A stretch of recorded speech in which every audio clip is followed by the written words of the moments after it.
अस्सलाम वालेकुम viewers, welcome back to my YouTube channel daily tips with Asma. Zafar नाम का शुमार लड़कों के नामों में होता है। ज़फ़र एक इस्लामी नाम है। ज़फ़र नाम की इब्तदाई तारीख अरबी ज़बान से निकलती है। ज़फ़र नाम के लड़कों के लिए खुशकिस्मत नंबर 1 माना जाता है। ज़फ़र नाम के अफराद में ज़्यादातर मज़ाकिया तबीयत के लोग पाए जाते हैं। ज़फ़र नाम के अफराद की ज़हानत बहुत तेज़ होती है। ज़फ़र नाम के लड़कों के लिए खुशकिस्मत दिनों में जुम्मा और हफ्ते का दिन शामिल है। ज़फ़र नाम का शुमार इंटरनेट पर सबसे ज़्यादा सर्च होने वाले नामों में से होता है।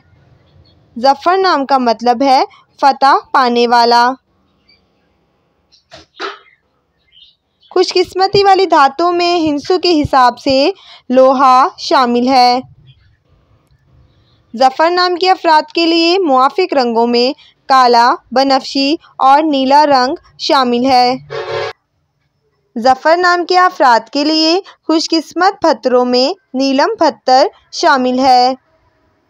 फ्रेंड्स, अगर आप किसी भी नाम का मतलब जानना चाहते हैं तो आप कमेंट बॉक्स में अपना नाम लिखें। इंशाल्लाह हम आपके नाम की वीडियो ज़रूर बनाएंगे। Thanks for watching. अल्लाह हाफिज़।